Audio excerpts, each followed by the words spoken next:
aprovechar este momento y podemos escuchar. Licenciada, con respecto a la entrega del trabajo de cátedra, ¿únicamente será la entrega a usted? ¿No la tendremos que exponer o algo así? ¿Nuestra problemática? Sí, de hecho, permítanme. Ok. Sí, de hecho, yo les mencionaba desde el principio que al momento en que ustedes lo van a entregar es a través de una exposición. Es decir, a mí me van a entregar el trabajo completo porque obviamente cuando ustedes me entregan avance, algunos de ustedes me ponen el planteamiento del problema siempre en el trabajo y otros directamente el avance que les he pedido. Entonces, me van a entregar el trabajo completo y lo van a exponer a sus compañeros para que ellos puedan ver qué es lo que ustedes han realizado, cómo han hecho el abordaje del tema, etc. Entonces, el segundo laboratorio va a ser una exposición, pero va a ser un poco más breve. No van a ser, digamos, solo 2 grupos por sesión de clase, porque ya tendríamos solamente como 2 o 3 semanas. Vamos a tratar de pasar al menos 4 grupos por cada sesión, tratar de ser breve, exponer qué es lo que ustedes han hecho y cuál es el aporte de cada uno de sus compañeros. Así como lo hemos hecho por escrito todos estos días, así me lo van a entregar ustedes, pero a través de una exposición. ¿Por qué siempre les pido que ustedes me den cuál es el aporte de sus compañeros? Porque quiero que todos trabajen. El hecho de que sea en grupo no significa que es solamente fulanito va a ir a hacer el trabajo, va a ir a entrevistar a la gente, va a ir a pedir información, etc. Todos tienen que trabajar. Alguien me ponía, es que mire, tal persona hizo esto, esto y esto, y fulanito hizo solamente la carátula. La carátula no es un aporte. Es más, Word puede ser automáticamente una carátula. Eso no es un aporte del trabajo. Eso es una formalidad del trabajo que usted va a entregar, pero eso no es un aporte. Un aporte es, bueno, se reunieron para organizar la ortografía, la redacción, para poder analizar la información que tuvieron, hacer entrevistas, hablar con alguna persona, buscar normativa, etcétera. Entonces, resolviendo su duda, sí, la van a tener que entregar, pero a través de una exposición. Yo le voy a avisar con tiempo, le voy a hacer saber cómo lo vamos a hacer, así que no se preocupen por eso. No sé si hay más dudas. Yo tengo Bien, una duda, licenciada. dígame. ¿Cuánto tiempo va a ser por equipo al momento de la exposición? Porque en el mensaje decía que eran 5 minutos por estudiante, pero no sé en sí, así globalmente, ¿cuánto va a ser el tiempo? Sí, creo que ahí hubo un pequeño error de redacción de mi parte. Tienen la mitad del bloque. En este caso, el bloque está compuesto por 100 minutos, entonces cada grupo va a tener 50 minutos. ¿Cómo se los van a repartir ustedes? Va a ser decisión de ustedes.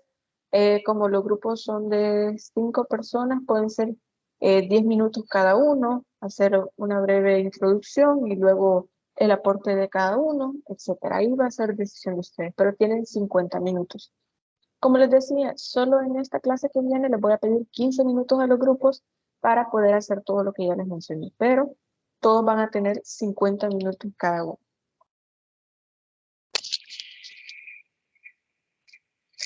¿Todo claro? Licenciada. Sí, muchas gracias. Ok, bien. Hola, licenciada. Buenos días. Hola, buenos días. Yo le quería hacer una consulta respecto a lo del trabajo que estábamos realizando en la investigación. Sí. Entonces, fíjese que en en nuestro grupo, no sé si, como se dio cuenta, primero se salió Nicole y ahora Giovanni, entonces solo quedamos Steven y mi persona. Ujú. Entonces, la otra vez que dejó que diéramos otro avance de ese trabajo, nosotros obviamente no pudimos, ¿cómo se llama? Enviar ese trabajo porque en sí el que le correspondía eso, obviamente no solo él estaba, que solo él estaba trabajando, sino que todo, pero era Giovanni. Entonces a él se le envió la información y pues como unos días antes se salió, no la envió. Entonces, y yo tenía esa inquietud desde hace días, sinceramente. Ok, No se hubiera sé cómo comunicado vamos. conmigo ahí para poder resolver esa situación, porque sí está un poco complicado, porque entonces ustedes no enviaron nada, eso entiendo. Sí, entonces solo hemos Ok. quedado 2. Sí, lo que podemos hacer en ese caso es que o sea, lo trabajen ustedes y me lo envíen. Por suerte tengo lo que resta de la semana Ajá. para poder subir esas notas, pero sí necesitaría que ustedes lo envíen, que ustedes lo trabajen y lo envíen como tal. Vaya, está bien entonces. Ok, perfecto. Vamos a ver, alguien más que tenga una duda y podemos aprovechar este espacio para poder solventarlo. Bien, si no, vamos a comenzar entonces con la asistencia. Las disculpas del caso por empezar un poquito tarde, pero quería que abordáramos todos esos temas antes de la sesión. Bien, vamos a iniciar. Voy a mencionar su nombre, por favor. Me escriben presente en el chat o encienden su micrófono y me dicen presente, por favor. Eva María Aguilar Moreno. Ah, perdón, no había visto que había una pregunta. Katia nos pone aquí en el chat. Lick, solo los jueves serían las exposiciones. Sí, solamente los días de clases presenciales. Me parece que se los había puesto bien en el mensaje, que les ponía que se va a realizar la exposición en los días de clases presenciales, es decir, los días lunes siempre vamos a tener el desarrollo del contenido y los días jueves vamos a tener las exposiciones de forma presencial, tiene que venir formal y ustedes van a ahí decidir cómo va a ser la distribución del tema, el tiempo, etc. Bien, veamos. Neftalí Salvador Aguilar Reyes. Presente. Zaira Lisbeth Araujo Beltrán. Buenos días, presente. Buenos días, gracias. Doris Alexandra Bonilla Bermúdez. José Presente. Lisandro, gracias. José Lisandro Bonilla Juárez.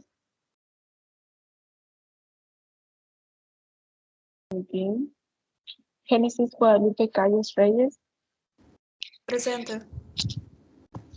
Okay. Yulisa Carolina Canales Bernal.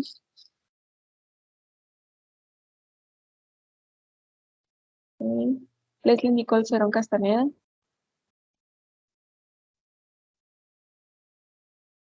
Ana Karina Chávez Campos. Buenos días, presente. Buenos días, gracias. Permítame. Okay. Dinora Armida Cortés Astorga. Buenos días, gracias. Fabiana Elena Cruz Campos. Carla Elizabeth Díaz Alvarado. Buenos días, Lick, presente. Buenos días, gracias. Kimberly Adamaris Gómez Pay. Buenos días, licenciada, presente. Buenos días. Keiri Oneira González Lara. Buenos días, presente. Buenos días. Lourdes Alexandra Guzmán Romero. Buenos días, presente. Buenos días. Kevin Alberto Guzmán Salgado. Luz Elena, me pido permiso.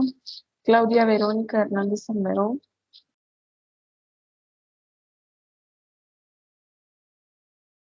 Marjorie Lisette Hernández Villator. Dice María Lemos López.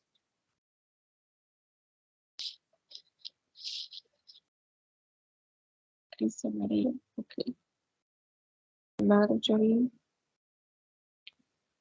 Lindsay Lisette Lobos García. Buenos días, presente. Días, gracias. Katia María Majano Hernández.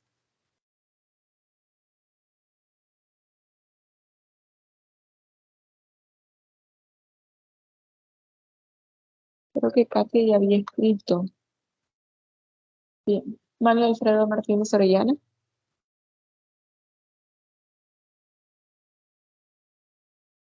Alicia Mercedes Ortiz Alfaro.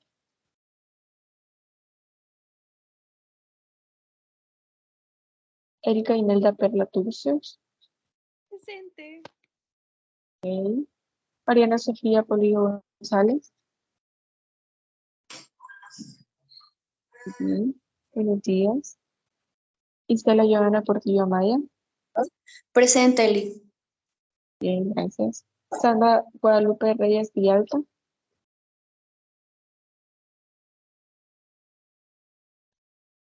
Cindy Emily Rivas Cañas. Presente. Perdón. Ok, no hay problema. Diego Armando Rivera Ángel. Presente. Natalia Giselle Robles Martín.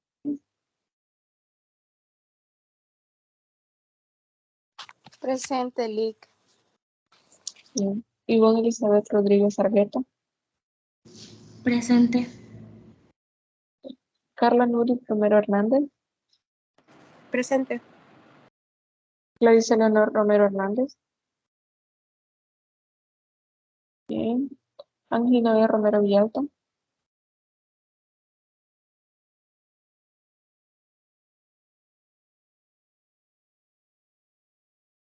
Gilbert Josué Salmerón Argueta.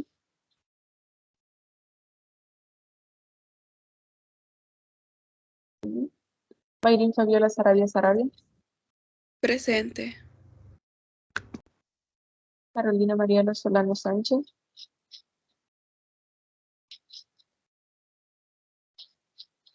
Steven Antonio Torres Martínez. Buenos días, presente. Días, gracias. Stephanie Sujei Turcios Escobar. Buenos días, presente. Días, gracias. Jacqueline del Carmen Vanegas Melgar. Buenos días, presente. Días, gracias. Jairo Miguel Vázquez Fuente. Muy bien. Luis Roberto Vázquez Girón. Buenos días, presente. Buenos días, gracias. Ana Verónica Vázquez Membreño. Ok. Noa Susana Velázquez. Presente, buenos días. Días, gracias. Andrés Alexander Ventura Melgar.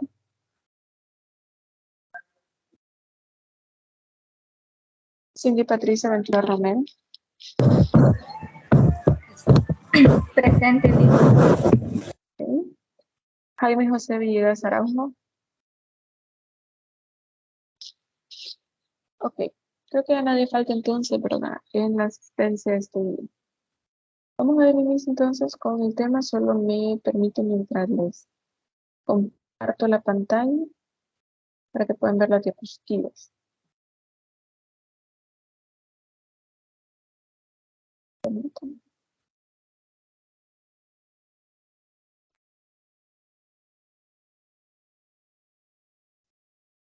Permítanme, por favor.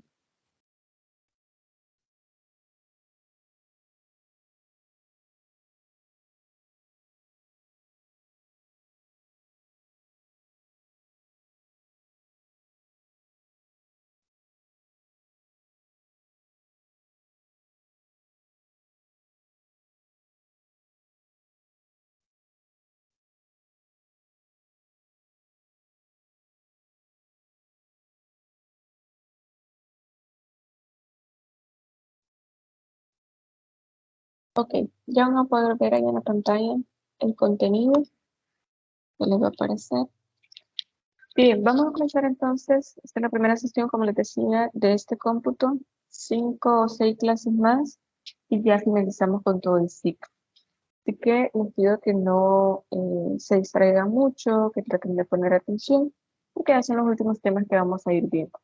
Sobre todo las clases que voy a ir desarrollando van a ir complementando lo que van a ir exponiendo los compañeros. Así que cada sesión que vamos a ir viendo va a ir como tratando de ir cerrando aquello que se vaya exponiendo en la clase. Por eso el tema que vamos a ver en esta primera sesión es sobre el tema de la interpretación y la aplicación del derecho. Hay muchos temas que muchos de sus compañeros me están escribiendo, mire, Lee, esos temas que vamos a desarrollar están bien. Y eso me sirve mucho porque me sirve de parámetros sobre qué les voy a ir explicando en las clases virtuales que ustedes ya van a ir tocando dentro de la clase presencial, o sea, dentro de la exposición que ustedes van a hacer. Entonces, me da la oportunidad de permitir que ustedes vayan exponiendo esos temas y ya en la clase presencial pues yo ir tomándolo para nada más ir haciendo como una forma de cierre, como ir tocando algunos puntos importantes. Entonces, vamos a hablar de esos temas. Criterios de interpretación del derecho. ¿Cómo se debe interpretar el derecho y la aplicación del derecho como tal? ¿Por qué nos interesan estos temas de manera específica? Bueno, me van a decir ustedes, Lick, nosotros no vamos a ser abogados, posiblemente no nos interese la forma en cómo se interpreta el derecho, porque nosotros lo vamos a ver desde un punto de vista distinto. Vamos a ser internacionalistas. Pero aunque ustedes no lo crean, este tema es relevante para todas aquellas áreas donde es aplicable el derecho. Porque entonces, si a mí hay una norma que me dice no fumar de 5 a 7 en una sala de cine y todos estos ejemplos que ya estuvimos viendo, tengo que ver cómo lo voy a interpretar. Es decir, ¿será que si me dicen que en un parque están prohibidas las mascotas, entonces yo puedo llevar a mi gatito, yo puedo llevar a mi perrito, etcétera? O yo puedo llevar, por ejemplo, si yo tengo en mi casa, y eso es un ejemplo bastante absurdo, pero quiero que comprendan el punto. Yo tengo un tigre en mi casa, entonces yo lo llevo al parque. Los tigres no tienen una naturaleza de ser mascotas, pero como ahí dice, está prohibida la entrada de mascotas, yo puedo llevar un león al parque. Ahí es donde viene entonces la interpretación, la importancia de la interpretación de la norma. Si a mí ese rótulo en el parque me dice no es permitida la entrada de mascotas, es porque el sentido de la norma es que no quieren animales en general. Es posible que este tigre no sea considerado mascota y yo pueda decir, pero es que el rótulo dice mascotas y el tigre que yo tengo no es una mascota. Entonces yo estoy habilitada o a mí la norma me permite poder entrar con este animal. A eso vamos entonces. Vamos a hacer una interpretación literal, como se lee en ese rótulo, o vamos a entender el propósito que tenía la persona que ha creado la norma. Por eso precisamente es que nos interesa poder hablar de este tema. ¿Cómo se va a aplicar el derecho y cuáles son los criterios de interpretación de este mismo derecho? Sé que a ustedes no les interesan este tipo de, por ejemplo, normas que ustedes puedan ver en la calle, etc. Pero se los he mencionado antes. Ustedes van a aplicar normas de derecho internacional público, derecho internacional privado, la normativa nacional, derecho de aduanas, derecho diplomático, etc. Entonces, vamos a ver esto de una forma general, no precisamente hablando solamente de normativa interna, sino de una forma genérica. Clasificación de los criterios de interpretación del derecho. Eso es lo que a grandes rasgos vamos a ir viendo y como se los decía, es como de una forma introductoria para que sí los compañeros puedan ir completando o al contrario, yo puedo ir completando lo que ellos van a ir exponiendo. ¿Por qué vamos a hacerlo de esta manera? Porque ustedes en todo lo que va del ciclo no han hecho exposiciones, solamente han hecho algunos aportes que yo les he pedido que pasen al frente y hagan algunos aportes, pero la exposición como tal también permite el desarrollo de habilidades como hablar en público, que para los internacionalistas es sumamente importante, el dominio del tema, etc.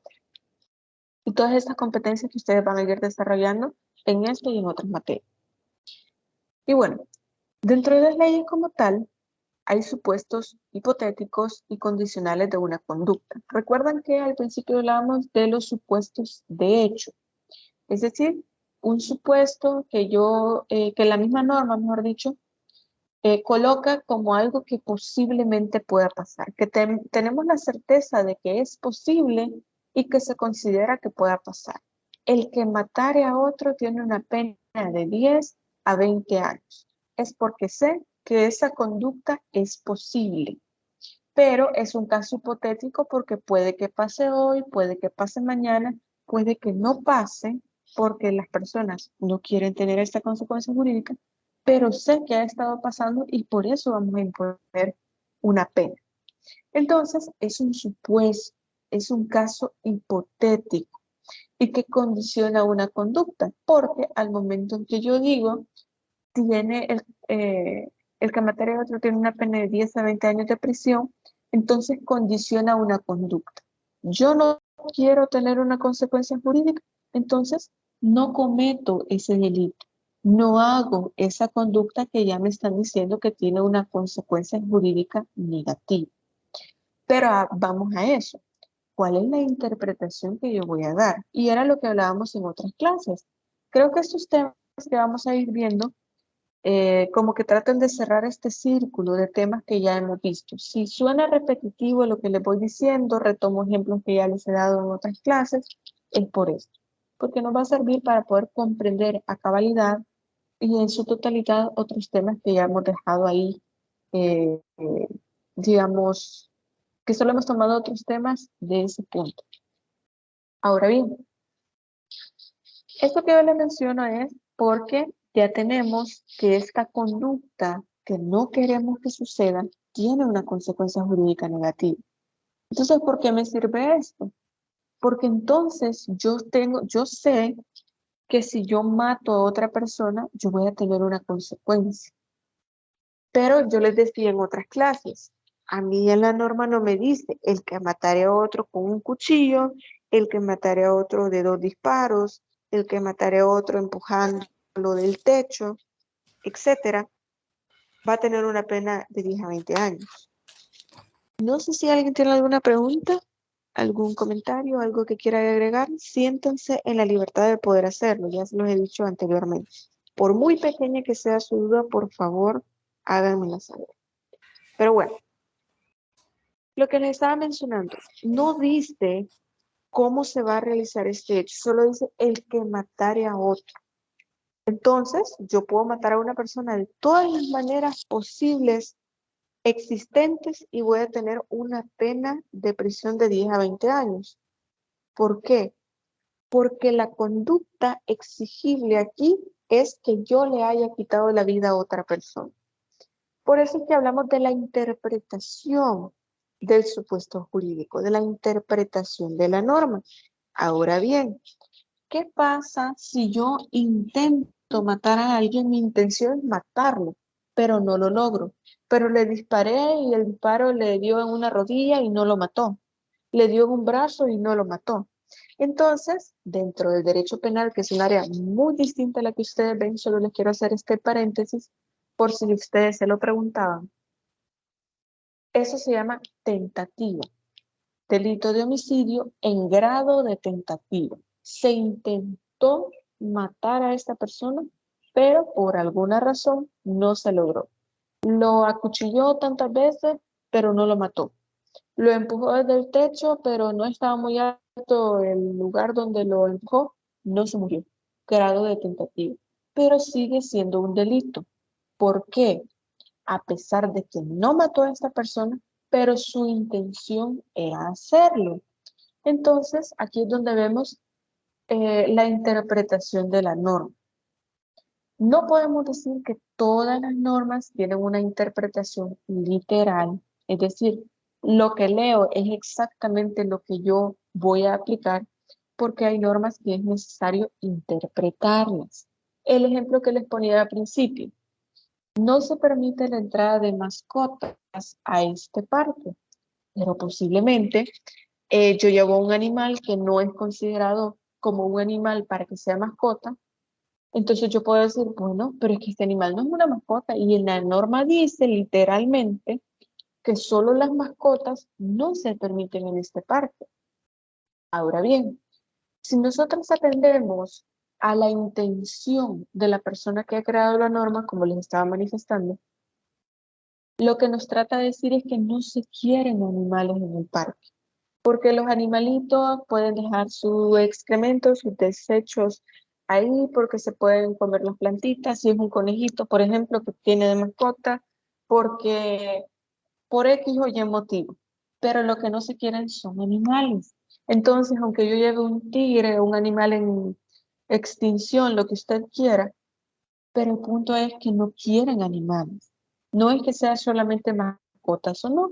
Entonces, aquí es donde vemos cuál es el sentido en el que se va a interpretar la norma.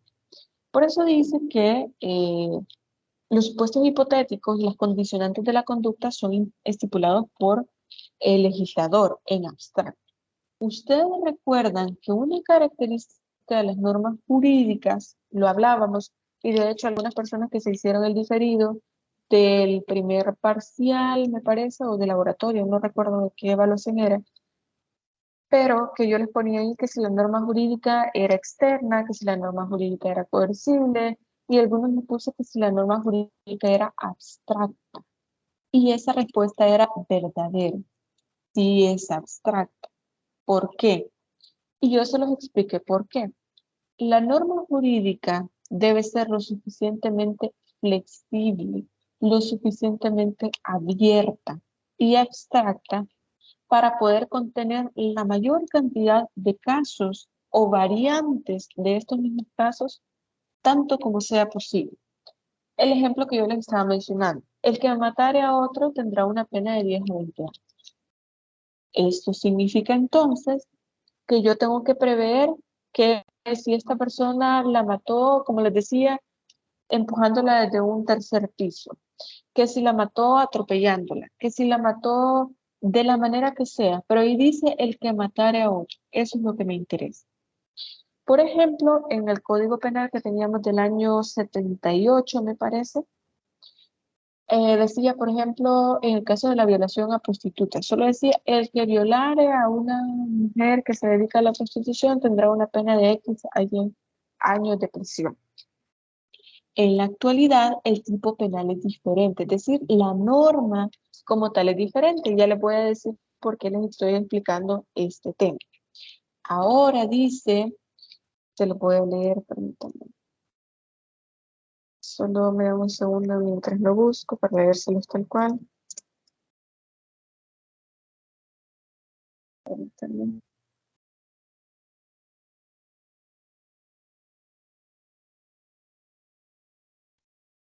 Bien. El tipo penal del artículo 158 del Código Penal dice, el que mediante violencia tuviera acceso carnal por vía vaginal o anal con otra persona será sancionado de 6 a 10 años de prisión. ¿Por qué les menciono este tipo penal y por qué les menciono este ejemplo? Y haciéndolo en contraste con el ejemplo de la violación a una mujer que se dedica a la prostitución. Porque ahora no dice el que violare a una mujer, porque entendemos en la actualidad que pueden violar a niños, a niñas, a hombres, a mujeres, etc. Y dice el que mediante violencia tuviera acceso carnal, ya sea por alguna de las situaciones que yo les he mencionado anteriormente, pero dice el que tuviera acceso carnal. ¿Por qué?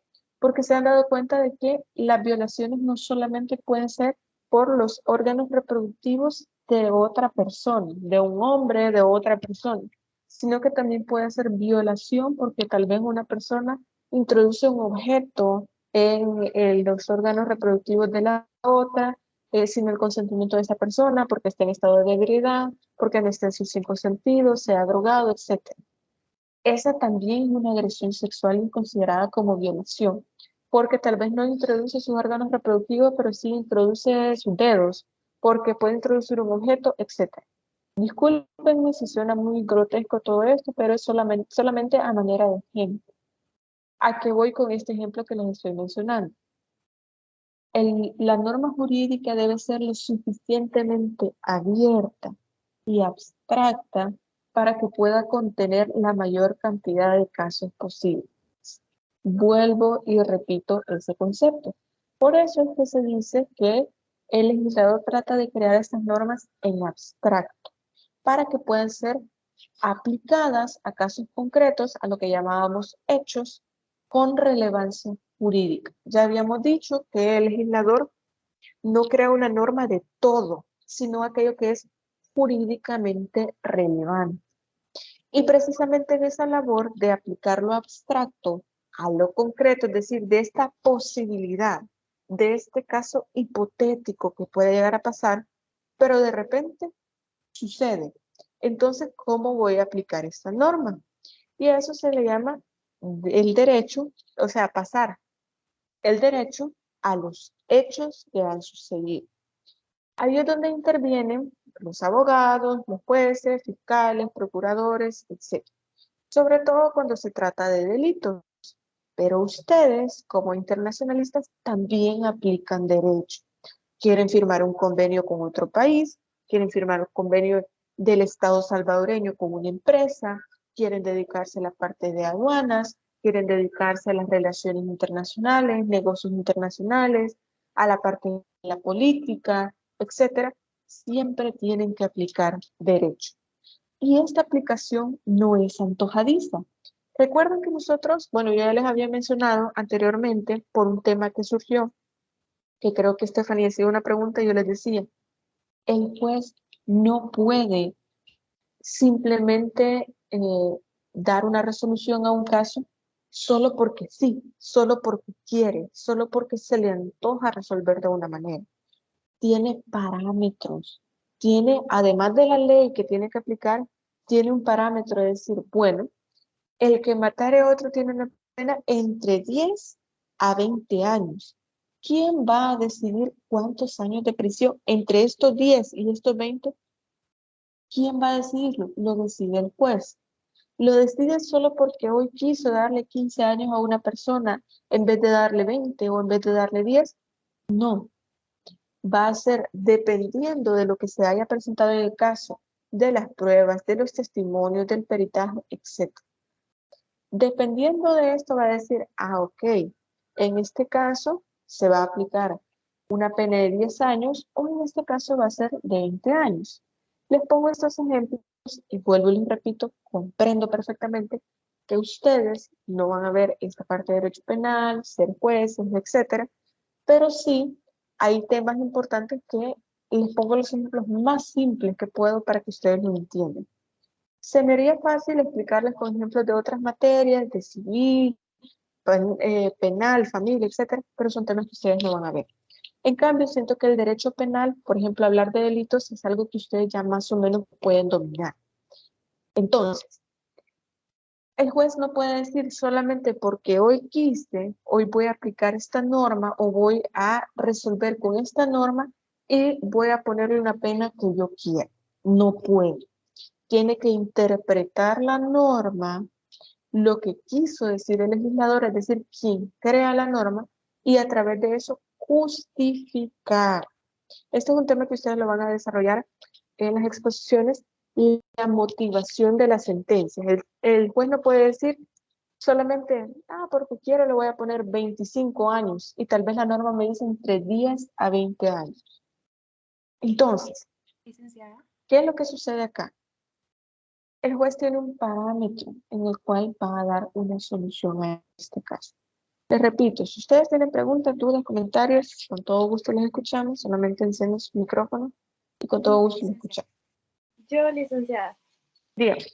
Le voy a dar un caso que, bueno, ha estado pasando aquí en San Miguel, de que 4 muchachos violaron a una menor de edad. Entonces, solamente lograron culpar al último que terminó de tener relaciones con ella, ¿me entiendes? ¿Me estoy entendiendo? Sí, le entiendo. Entonces a él le aplicaron 30 años de cárcel y a él lo procesaron muy rápido. Pero me imagino también que por ser menor de edad, la pena a veces puede subir más del estipulado. Fíjense que ahí se dan unas variantes bastante que no deberían ser así, digamos, Sí. porque hay algo que se llama ley penal juvenil. En este caso, imagínense que los agresores hayan sido menores de edad, posiblemente solo al último, que tal vez él era mayor de edad, a él se le pone una pena mayor, digamos. Y a los que son menores, ¿perdón? El que fue el agresor tenía 24 y la víctima tenía 17. Ok, perfecto. Le había comprendido mal. Pensé que los demás agresores eran los menores de edad. Fíjense que en este caso no importa la edad que tenga la víctima. Ahora bien, hay un delito dentro del Código Penal que se llama violación en menor e incapaz. Personas menores de edad, personas que son incapaces, es decir, que tienen alguna discapacidad, que no pueden valerse por sí mismas, etc. Y ahí sí es considerado una agravante. Por eso hablábamos de que hay penas que van entre 10 a 20 años, pero hay otras que son mucho mayores. Me parece haber escuchado un poco del caso porque otro de los compañeros ahí en la facultad, su especialidad es el área penal, y medio Sí, escuché que comentó sobre ese caso, y sí, mencionaba eso, que eran 4 personas que habían violado a una menor de edad. sí. No conozco el dato si las otras 3 personas que violaron a esta muchacha eran menor de edad, voy a investigar y le hago saber. O Es, cuáles fueron los criterios para poder tomar esa decisión de solamente imponerle esta pena al último, o sea, al que culminó la violación, digamos. me imagino de que por lo mismo, de que, o sea, siempre no se puede encontrar el rastro seminal de todos porque se usó condón, pero por el último que fue el más reciente, incluso de que también se cometió el delito de que ella estaba en sustancias de las drogas. Ujú. Y también eso Ok. es lo que llevó a que fuera el más, o sea, que el proceso de él fue súper rápido. O sea, y hay casos de violaciones que el proceso ha sido que hasta de 1 año. Y me imagino lo que aceleró eso fue que la madre de la niña era colaboradora en la asamblea. Es posible que haya sido eso y también que hay otros mecanismos para poder finalizar de forma breve con el proceso, que es la Sí, finalización anticipada, es decir, que la persona haya dicho, no, miren, sí fui yo, o que definitivamente la muestra de ADN esté ahí, pues, de que fue esta persona. No hay duda, pues, de que el hecho sí. sucedió. Entonces, seguramente pudo haber pasado esto, pero lo que me genera curiosidad es por qué a las otras 3 personas no se les, digamos, se les impuso una pena similar o igual a esta persona, porque la violación es como tal, aunque no haya rastro seminal, ahí es difícil poder, digamos, establecer que esta persona, digamos, la violaron, pero la agresión como tal sí existió y, digamos, pueden haber testigos de eso.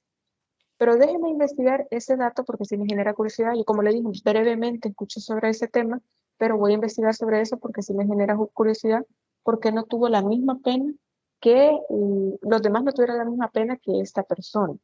Voy a investigar un ¿Y poco se sabe más ahí y yo le voy a de dar. cuánto es la pena por violación a un menor? Déjenme revisar.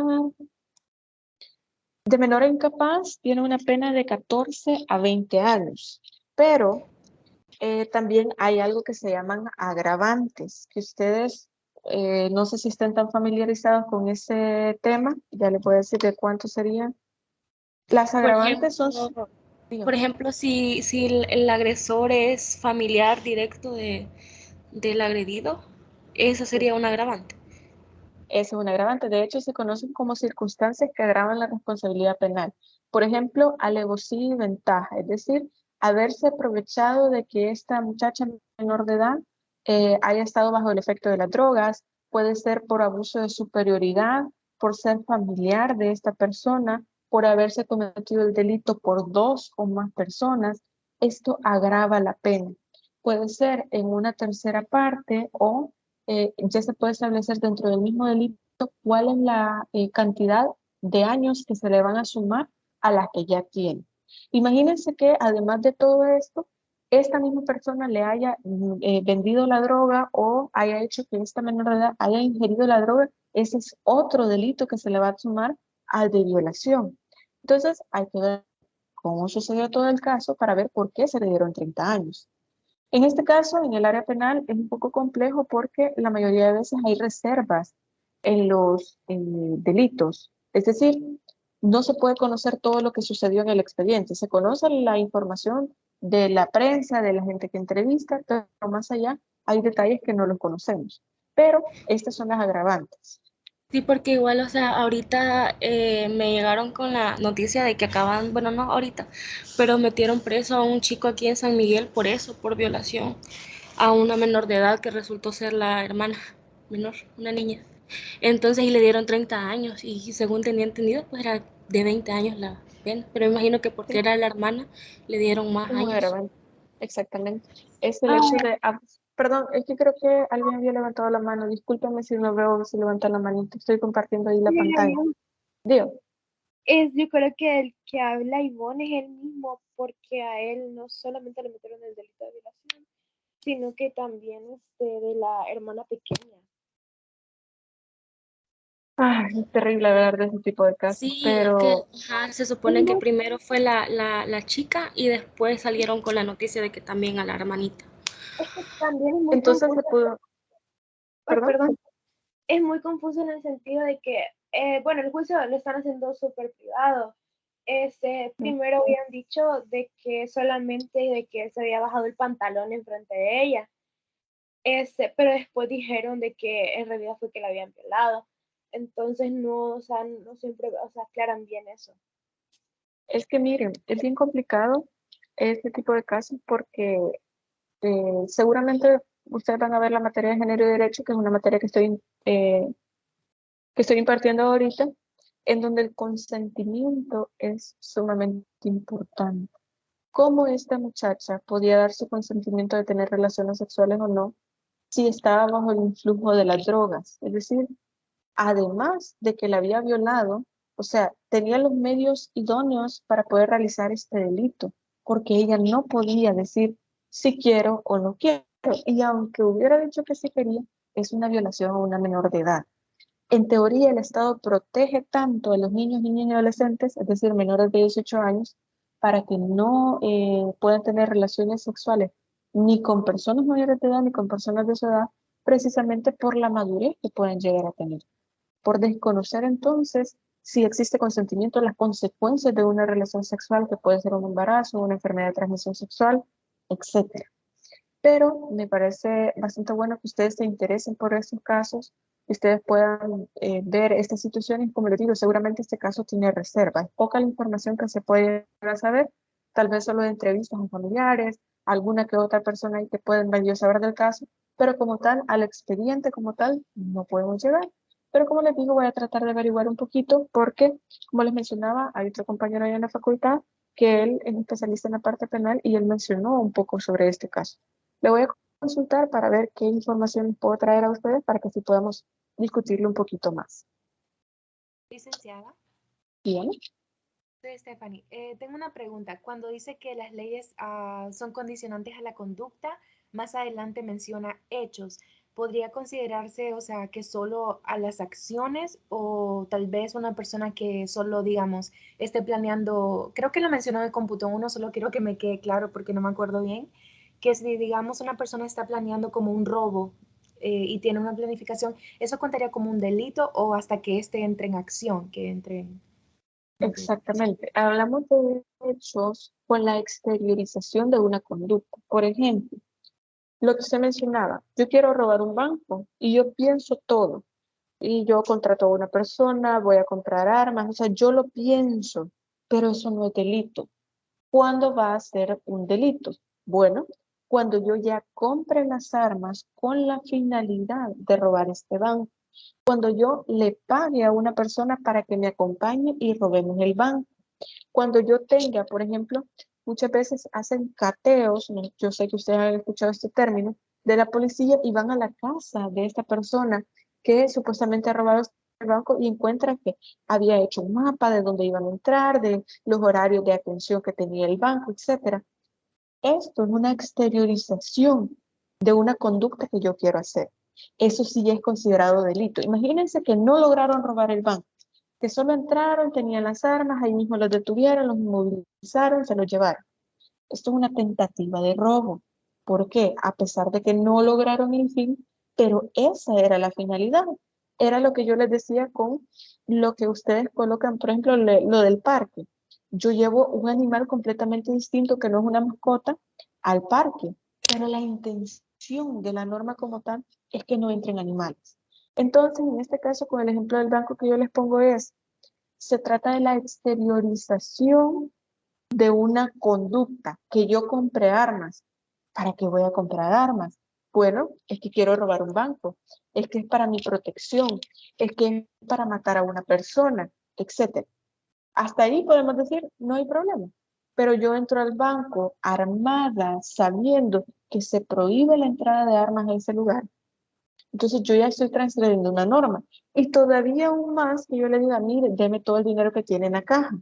Entonces ahí ya yo estoy cometiendo un delito, porque es la exteriorización. Y como usted misma decía, ya lo habíamos hablado y solamente está bien que podamos retomar ese punto.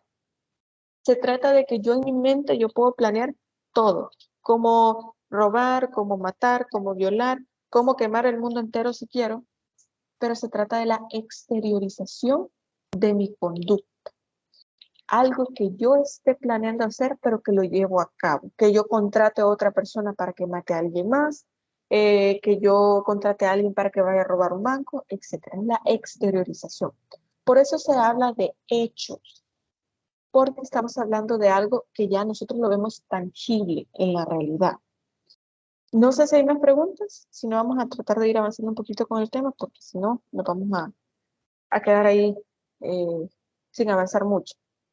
Bien, entonces vamos a ir avanzando un poquito. Entonces vemos que la eficacia de la norma como tal y de la justicia se encuentra hasta cierto punto condicionada a la labor de los sujetos. Es decir, si esta norma es eficaz, es decir, sirve o no sirve, esto va a depender de la conducta que tengamos nosotros. Por eso decíamos que se va a colocar dentro de la norma aquello que sea jurídicamente relevante. ¿Qué pasaría si como sociedad ya no diera lo mismo si roban o no roban? Y lo quitamos de la ley y no nos importa. Entonces simplemente esa norma ya dejaría de ser eficaz. La sacamos de la ley porque ya no es eficaz. No sé si se comprende el concepto. Lo que nos interesa acá es condicionar aquellas conductas, aquellos hechos o manifestaciones de la voluntad de las personas que sean relevantes para la sociedad y que pueden ser eficaces. Por ejemplo, si nadie mata a ninguna persona, la norma va a dejar de ser eficaz. No tendría sentido que tengamos una norma así. Yo les decía, y les ponía el ejemplo más absurdo.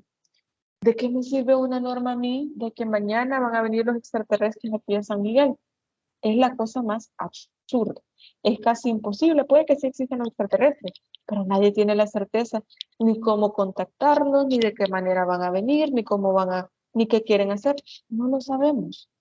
Normamos o colocamos dentro de la norma aquello que es posible, aquellos supuestos hipotéticos posibles que nos sirven y que tienen relevancia jurídica. Ahora bien, una vez que nosotros ya tenemos esto dentro de la norma, ¿qué es lo que vamos a hacer? Tenemos la norma y esperamos pacientemente a que algún sujeto transgreda la norma para poder aplicar la consecuencia jurídica. Básicamente así es como funciona el derecho.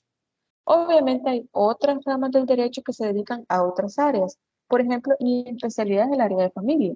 Yo no espero que alguien cometa un delito, entre comillas, porque los delitos normalmente son cometidos en el área de familia, perdón, en el área penal. Pero, por ejemplo, yo tengo procedimientos que puedo llevar, como por ejemplo divorcio, cuidado personal, alimentos, etc.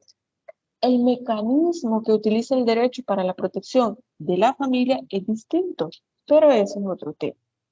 A lo que voy es que así es como más o menos funciona el derecho en esta área.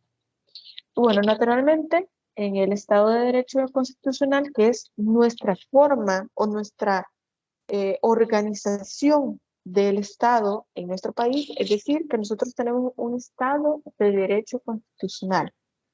Toda la organización del Estado, todos nuestros derechos están contenidos dentro de la Constitución. Eso también ya lo vimos cuando vimos los elementos del ordenamiento jurídico. Tenemos la pirámide de Kelsen, y yo les decía, esta teoría dice que el elemento más importante es el que está en la cúspide y es la Constitución de la República de El Salvador. Pero ya vamos a ver cuando hablemos de fuentes del derecho, que es uno de los últimos temas que vamos a ver, cuál es la nueva tendencia de este tema de las fuentes del derecho. Es otro tema. Pero sí o sí, nuestro Estado tiene un elemento importantísimo que es la Constitución de la República. Y este es aplicable en nuestro ordenamiento jurídico. La aplicación del derecho no debe ser como una actividad mecánica, es decir, leo la norma y ya en automático la aplico. ¿Por qué? Porque pueden suceder casos que estén fuera de esa automatización, entre comillas. Por ejemplo, si yo dijera, el que matare a otro con un arma de fuego será sancionado con una pena de 10 a 20 años. Pero de pronto matan a una persona con un arma blanca, que son considerados los cuchillos, machetes, plumas, etc. Entonces yo ya no puedo aplicar esa norma.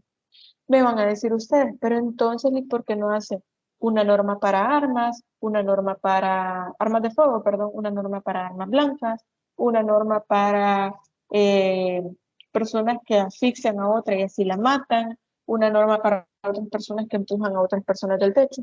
Tendríamos una cantidad inimaginable de normas jurídicas que sería casi imposible dominarlas, porque ¿cuál es el problema acá? Quizá ustedes desde el área, al ser internacionalistas, no lo van a notar tanto, pero por ejemplo, en mi área, que yo soy abogada, tener una cantidad tan grande de normas haría inmanejable el derecho. O sea, imagínense cuántas, si hasta el momento tenemos alrededor de 383 leyes, me parece, leyes, y cada ley tiene alrededor de 200 a 300 artículos. ¿Cuántos artículos tendría yo como abogada que manejar para poder aplicar el derecho? Eso sin tener en consideración las leyes que se van creando cada semana, cada mes, cada año. Son normas nuevas. Entonces, eso implicaría una saturación tan grande de normas que sería inmanejable. Entonces, ¿a qué voy con esto? Necesitamos normas que sean lo suficientemente flexibles y abstractas para que entonces nosotros podamos aplicarlas. Pero esta aplicación no puede ser completamente mecánica o de una manera de subsunción. Quiero hacer un paréntesis para que podamos, digamos, ir comprendiendo algún punto importante sobre qué es la subsunción. Consiste en una operación lógica en la cual establece una cosa para que dé lugar a otra. Por ejemplo, cuando yo digo 2 más 2 es 4, eso es una subsunción, porque yo ya sé que sumar 2 a 2 significa 4. Eso significa subsumir, es decir, yo veo que hay un muerto, entonces yo tengo una norma que me dice el que matare a otro tendrá una pena de 10 a 20 años, y tengo una persona sospechosa y tengo pruebas que incriminan a esta persona, entonces tengo un muerto, tengo un sospechoso que estuvo en el lugar de los hechos, tenía sangre en sus manos, tenía el arma, concuerdan las huellas dactilares con el arma, etc. Y tengo una norma que tiene una consecuencia jurídica. A eso se le llama subsumir. 2 más 2 es 4. En este caso, tengo un muerto, tengo un sospechoso que lo incriminan por todo lo que ya les mencioné y tengo una norma. Dígame. Entonces sería como prácticamente una recopilación de datos para que se haga cumplir la norma. Subsunción. Subsunción. Ok. Sí, es algo parecido. Por eso lo definen como una operación lógica. Es decir, yo he recabado todos estos datos y a mí, en el orden lógico, me hace saber, bueno, tengo este muerto, a esta persona que le incrimina todas las evidencias, y tengo una norma que pone una consecuencia jurídica por la comisión de un homicidio. Entonces, ¿cuál es el resultado? Si sumamos todos estos elementos, obviamente que si la norma me dice que se le va a imponer una pena de prisión a quien haya cometido este delito, significa que yo le voy a imponer una pena a esta persona que sea incriminado por este delito. Es básico. También los compañeros, hay un grupo que va a hablar sobre la subsunción, que lo va a explicar. Y como les decía, quiero que ustedes expliquen los temas de la manera más entendible y digerible. A mí no me interesa tanto que ustedes traigan temas, digamos, términos tan técnicos que ni los manejan ustedes ni los van a manejar los compañeros. O sea, no quiero que se aprendan solamente, miren, es esto, y cuando les pregunte algo para explicar, no lo sepan. Quiero que sea entendible, para que lo entiendan ustedes que van a exponer y los que van a escuchar también. Entonces solamente quiero pedirles eso. Por eso yo les pongo unos ejemplos más simples, más claros que se puedan para que se comprendan. Por eso les decía, la subsunción se entiende como 2 más 2 es 4. Significa, tengo a esta persona que dijo y denunció que la habían violado. Tengo a esta persona que estaba en el lugar de los hechos, hay registro seminal de esta persona dentro de los órganos genitales de esta otra, hay rasguños, moretones, etcétera, porque intentó quitarse de encima a esta otra persona, hay un testigo que vio salir a esta persona de ese lugar, etcétera. Y tengo una norma que dice violación. No se puede tener acceso carnal sin consentimiento de esta persona, etcétera. Perdón. Resultado, entonces, es el hecho de aplicar esta norma. Es decir, una consecuencia jurídica por violación. A eso se le llama subsunción. Ahora sí, voy a seguir explicando, ya que hice este pequeño paréntesis con esta definición. Si todavía no se comprende, no se preocupe. Lo voy a explicar al grupo y si ustedes lo necesitan o si les parece necesario que yo les vuelva a explicar la definición o que si les vuelva a hacer un glosario para que ustedes lo tengan, con todo gusto. Solo díganme y yo con todo gusto lo hago. Bien. Entonces, no se trata de que el derecho signifique una aplicación mecánica, de decir 2 más 2 es 4 o una mera subsunción. En muchos casos, imagínense que el caso no sea como se les plantea, que de pronto tenemos un muerto, tenemos un arma de fuego, tenemos sangre, tenemos todo esto, pero no tenemos un sospechoso, no tenemos huellas digitales. Nadie vio nada, no hay testigos. En el caso de la violación, no hay registro seminal, así como lo mencionaba la compañera, porque utilizó, por ejemplo, un condón, un preservativo. No hay. Y de pronto no hay moretones ni rasguños porque esta muchacha estaba inconsciente porque había tomado demasiado, porque se había drogado, le habían inyectado algo, porque la durmieron. Por ejemplo, se dio un caso, de hecho lo hemos comentado en la materia de género que estoy impartiendo en ese momento con grupos del tercer año, en el cual el caso era el siguiente, y es un caso real. Una señora que ella era vigilante, ella estaba fuera de sus labores, perdón, en su casa, pero ella tenía problemas para dormir, porque como ella tanto tiempo ha sido vigilante, que ahora adaptarse a poder dormir más de 2, 3 horas le costaba mucho. Entonces, eran sus días libres, tenía 2 días libres, entonces ella estaba tranquilamente en su casa y estaba tomando un medicamento para poder dormir, porque normalmente ella duerme 2, 3 horas cuando está en sus labores. Entonces dijo, quiero aprovechar para dormir bien, y se tomó sus medicamentos y de pronto alguien entró a su casa y la violó.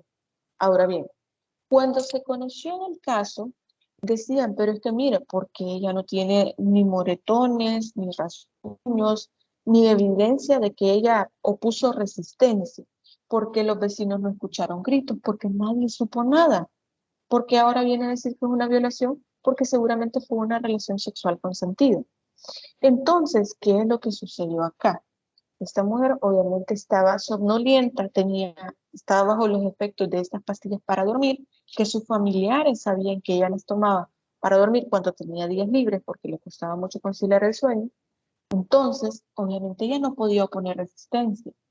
Y aquí es donde nosotros vemos que a veces no tenemos estos elementos de 2 más 2 es 4. A veces tenemos un 2 y tenemos un resultado que es un 4, pero no tenemos el otro elemento, que obviamente matemáticamente sería un 2, pero a veces tenemos una persona que está denunciando una violación, pero de pronto no tenemos marcas dentro de su cuerpo que impliquen que sí existió una violación, o simplemente no hubo resistencia, no podemos decir que existe una violación. Ven que a veces los casos no son tan fáciles, no es un 2 más 2 es 4. Por eso es que debemos entender la interpretación de la misma norma para su aplicación.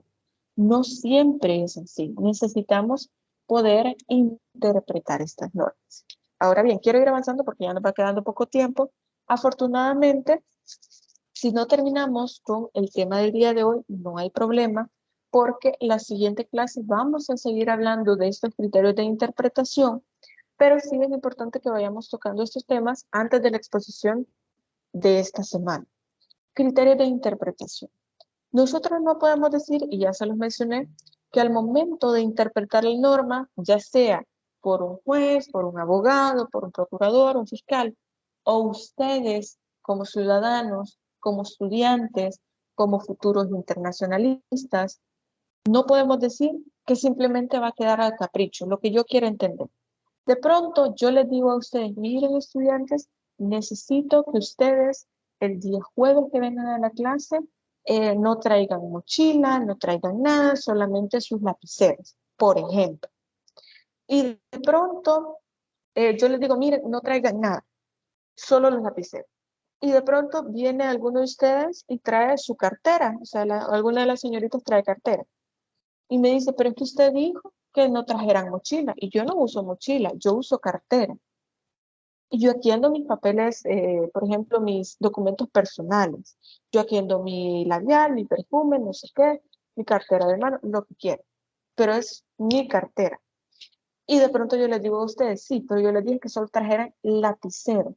Y usted me dice, sí, ando mis lapiceros, pero estos son mis objetos personales. Esto no tiene que ver con la clase.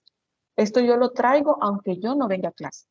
Entonces, ¿entienden ustedes lo que implica la interpretación de una norma, la interpretación de una ley? No puede ser de carácter antojadizo. Usted me va a decir, pero mire, Lee, en muchas ocasiones la ley se interpreta como el pueblo quiere interpretar. Es que así se ve afuera. Le voy a poner un ejemplo que tal vez ustedes se puedan identificar un poco más. ¿Han escuchado casos ustedes en los cuales, por ejemplo, ustedes han, bueno, hay casos que son bastante polémicos y bastante conocidos, donde se sabe que una persona mató a otra y están todas las pruebas y mensajes y llamadas grabadas, todas las pruebas existentes de que esta persona mató a otra. Pero de pronto esta persona sale libre y usted dice, ¿cómo es posible que teniendo todas las pruebas esta persona haya salido libre? Bueno, le voy a explicar. En muchas ocasiones esto sucede porque se hace mal el procedimiento. ¿En qué sentido? Imagínense que, por ejemplo, se haya detenido a esta persona de forma ilegal. Es decir, que la policía haya entrado a la casa de esta persona sin una orden judicial, es decir, que entren a mi casa y que no tengan una orden del juez para poder hacer un cateo, para poder entrar. Entonces, no tenían esta orden, pero entraron a mi casa. Y en mi casa había drogas, había armas, había evidencia de que yo había matado a otra persona y se llevaron toda esta evidencia. Pero yo fácilmente puedo decir, mire, señor juez, por mucho que hayan encontrado lo que hayan encontrado, pero esas pruebas en mi contra son ilegales.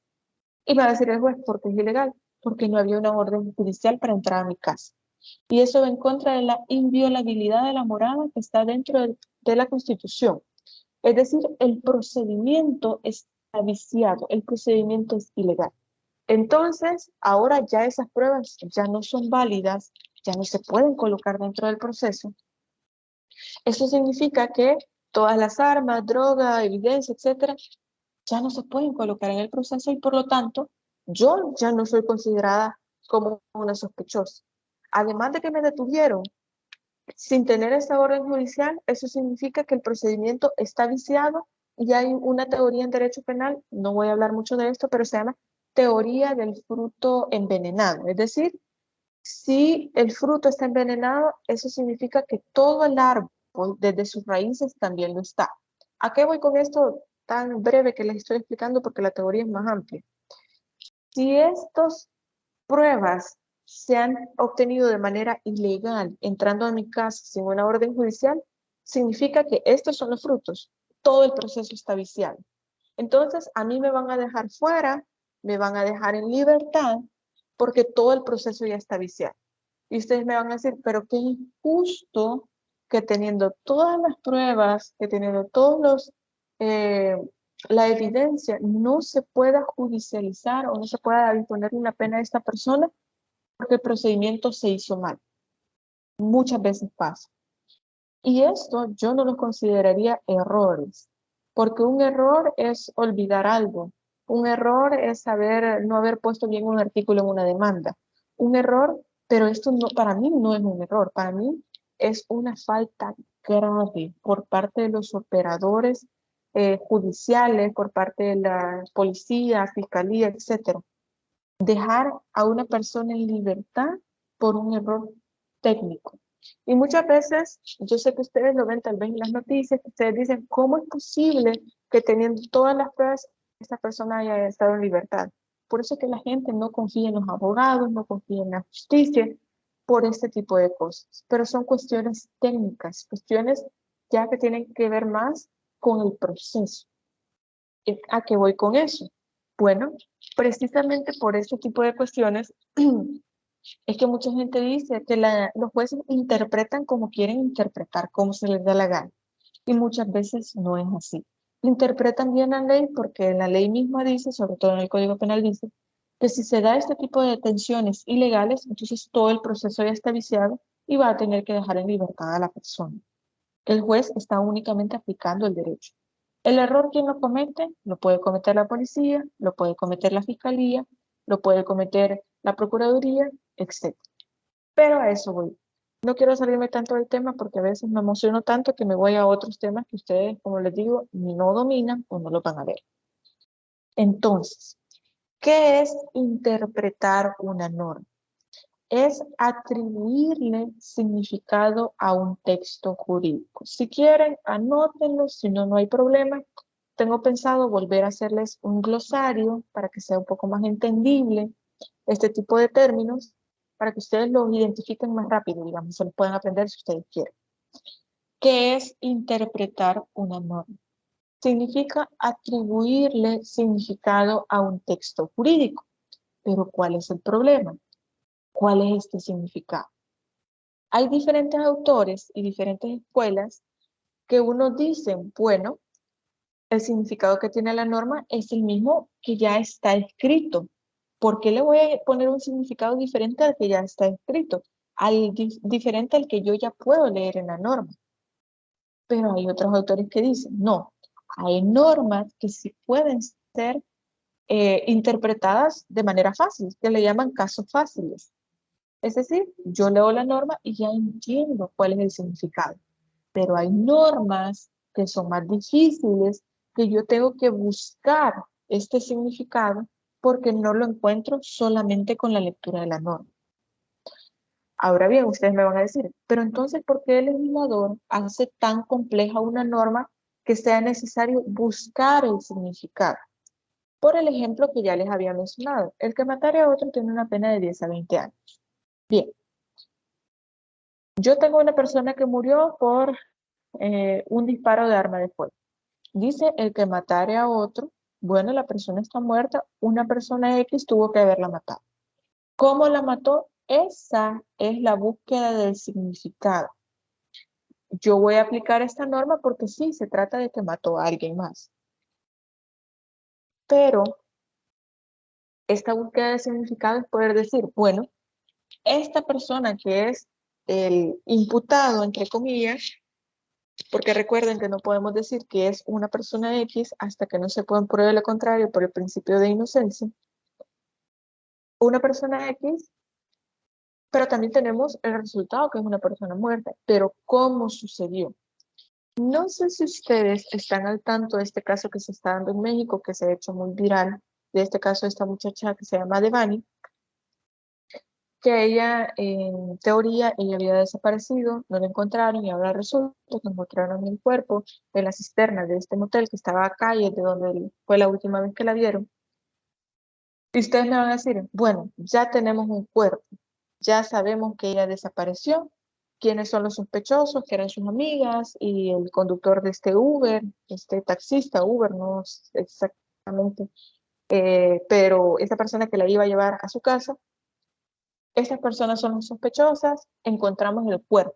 Entonces ahora que tenemos el cuerpo tenemos que ver cómo murió. Y ahí dice que la golpearon en la cabeza, que después murió asfixiada, etc. Cuando se supone que supuestamente, entre comillas, se cayó a la cisterna, tuvo que haber muerto por ahogamiento, no por asfixia, porque son términos diferentes. ¿Pero a qué voy con esto? Bueno, tenemos sospechosos y tenemos una persona que falleció, un muerto. Pero ¿cómo sucedió? Ahí ya es el trabajo de la interpretación de los hechos para ver si entonces fue un homicidio o no, porque la gente dice, o sea, lo que presuntamente sucedió es que como ella había tomado demasiado, caminó hacia ese lugar, se subió a una bardita y luego cayó en la cisterna. Bien, eso es lo que se maneja. Permítame. Vamos a ver, nos dice Ivonne, dicen que estaba en la bañera, nunca catearon el motel. Es que ahí está el detalle, que dijeron que 4 veces habían entrado a ese motel a hacer digamos, ese cateo. Casualmente no habían cámaras, que las cámaras que habían ahí solo eran en tiempo real. Normalmente en ese tipo de lugares, sobre todo en los moteles, por una cuestión de seguridad, por una cuestión de ver quién entra, quién sale, y porque creo que hay como horas, no sé cómo funciona exactamente ahí en esos lugares, tienen sistema de circuito cerrado por seguridad. Y ahora resulta que esas cámaras, que primero dijeron que no las tenían, después dijeron que las cámaras grababan solamente en tiempo real, no grababan, o sea, no quedaba grabado eso, pero ahí está el problema. Ahora bien, lo hacen ver como que si ella se tropezó y cayó en esa cisterna, que es como un agujero y ahí había agua y todo eso. Pero entonces, no, ahí sí sería como una situación accidental, o sea, ella se murió, pero nadie tuvo responsabilidad sobre eso. Si de verdad fuera así, díganme. Yo estaba viendo justo en ese momento que dicen que supuestamente a ella la iban acosando y que se supone que ella quería como encontrar una salida sobre ahí y dice, o sea, en la teoría que yo estaba leyendo, dice que ella se tropezó y cayó accidentalmente en esa cisterna y se golpeó la parte, o sea, creo que tenía golpes como en la parte del cuello o algo así y ahí fue donde ella pues murió. Así estaba leyendo la teoría, no sé. Ajá. A mí lo Es que que me todavía... parece más indignante, licenciada, disculpe que la interrumpa, dígame. es el hecho de cómo le avisaron a los familiares que estaba el cadáver, porque fue tan ilógico, o sea, ellos estaban ahí afuera, de repente los hacen llamar de la fiscalía, ellos se tienen que salir, o sea, se tienen que retirar de ahí, se van, cuando llegan a la fiscalía les dicen que encontraron un cuerpo, se regresan y automáticamente se empieza a sentir el mal olor del cuerpo en putrefacción y encuentran el cuerpo. Es bien ilógico la secuencia del Es hallazgo. que hay muchas cosas que no encajan. Por ejemplo, había un youtuber o algo así que él justamente un día antes había ido a ese lugar, grabó exactamente el lugar donde se supone que estaba el cuerpo, no había mal olor y grabó exactamente ahí y no había nada. Y resulta que el siguiente día el motel fue el que llamó para decir, miren, es que aquí huele mal. Entonces llegó la fiscalía y todos ellos, y ahora resulta que entonces sí, ya olía mal porque había un cuerpo en putrefacción, etc. Y ahí es donde está el problema, porque quiero hacer la diferenciación. Una cosa es morir por asfixia, es decir, por faltar el aire, porque a mí me están ahorcando, me falta el aire, eso es asfixia, porque me colocan una soga en el cuello, un cable, eso es asfixia. Y ahogamiento es por agua, o también hay ahogamiento por humo y cuestiones así, pero hay una diferenciación ahí. Ahora bien, son dos cosas diferentes. Ahí dicen que ya tenía golpes en la cabeza y que murió por asfixia. Y eso es diferente a que se haya caído en la cisterna. Ahora bien, esas inconsistencias que hay en el caso no tiene sentido que buscaron, que habían cateado 4 veces y ahora resulta que el cuerpo sí estaba ahí. ¿Qué les quiero decir con esto antes de irme? Porque este tema se ha seguido muy de cerca, sobre todo en la materia de género, como yo les había mencionado. Se ha seguido muy de cerca por eso. Pero ¿a qué voy con esto?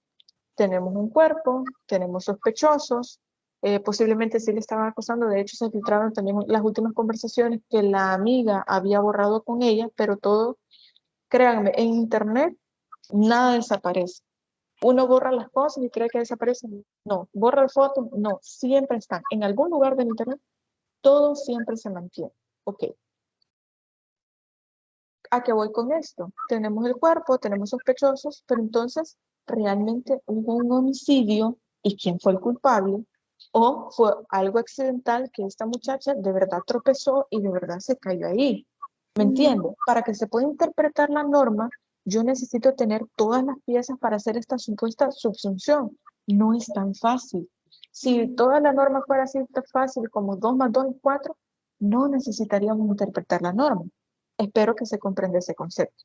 Regresando un poco a este tema de esta muchacha, lo que a mí me parece indignante no es solo lo que ha pasado con ella, sino que, como abogada se lo digo, me parece indignante que en este inter de querer encontrar el cuerpo de ella, encontraron el cuerpo de 5 mujeres que el Estado mexicano ya había dejado de buscar. Dijeron, desaparecieron, medio buscamos, miren, no las encontramos, no sabemos dónde están, se cierra la investigación. 5 familias no tuvieron un cuerpo para poder velarlo, para poder enterrarlo, para poder darle sepultura, y ahora resulta que por buscar a una muchacha, porque su caso afortunadamente creo que ha generado mucha conciencia colectiva de la importancia que es cuidarnos, cuidar a las personas, no solo hombres, no solo mujeres, sino también hombres, por tanta presión social y por la viralidad del caso pudieron encontrar a estas 5 mujeres. Si no fuera por eso, el Estado mexicano hubiera dicho, no, mira, no las encontramos. Eso me parece indignante. Pero bueno, no sé si alguien quiere agregar algo más antes de que sigamos. Yo con lo del caso, creo que la teoría de que ella se tropezó, o sea, queda que totalmente descartado, porque ahí en esa, donde la encontraron, no me recuerdo cómo se llamaba, así cómo se dice, es en la cisterna, Una ¿verdad? cisterna. Sí. Cisterna tiene un tope, ¿ok? Ujú. Puede ser de noche y ella aún así se iba caminando por ahí, iba a sentir ese tope, entonces es como, o sea, no tiene nada de claridad eso de que se haya tropezado, porque uno se va caminando ahí, siente ese tope y obviamente no se va a caer. Exacto, No, es que está como una gradita. sí, Entonces ahí, siento ajá, que lo más triste de todo es que no solamente pasa en México, sino en todos los lados, incluso hasta acá, de que gente con poder, gente con dinero hace cosas ilegales, mata mujeres, las viola, hace de todo, pero al final no, la justicia solamente lo deja así, a medias, a medias. es que, fíjense que, como les digo, no me quiero salir mucho del tema porque este tema lo discutimos mucho en género. La justicia no debe ser selectiva, no debe ser solamente porque esta persona es blanca, porque esta persona tiene posibilidades económicas, porque esta persona es familia de no sé quién que es importante. Entonces sí nos interesa buscar. Aquí creo que todas las personas, hombres, mujeres, niños, adultos mayores, valen lo mismo. Y vamos a invertir el mismo tiempo para buscarlos, para buscar culpables. Así es como debería ser. Justamente hoy tenía clase de 7 a 8:40 y estaba con el grupo de género y hablábamos del acceso a la justicia. Y ese es el problema, que creemos que es selectivo, que solamente para aquellos casos que nos interesa, que se hacen virales en redes sociales, y aquellos que no, porque tal vez tienen pocos familiares o simplemente no lo colocaron en redes sociales, lo dejamos así y no debería ser de esa manera. Vamos a ver, nos dice Ivonne que tiene signos de violación. Y es que se van a ir sumando muchas más cosas que hacen todavía más incoherente la versión que han dado oficialmente. Sobre todo porque dicen que era una fiesta de narcos, que tiene más gente que ver en eso, etc. No sabemos, no podemos dar una versión tampoco nosotros, porque pues, lo único que nos queda es ver qué De hecho, aparece en las noticias. en esas capturas que se ven, no me recuerdo muy bien con la amiga, la amiga que dice que va con X personas, pero no me recuerdo muy bien cómo se llama, y le piden prácticamente a la muchacha que sea amable con el Ajá, que va. Entonces, puede estar raro. sí. No sé, creo que alguien más había Licencia, levantado la mano. Discúlpenme que no lo había visto, permítame. Solamente, licencia. por favor, enciende el micrófono directamente porque no puedo ver las manitas. Dígame.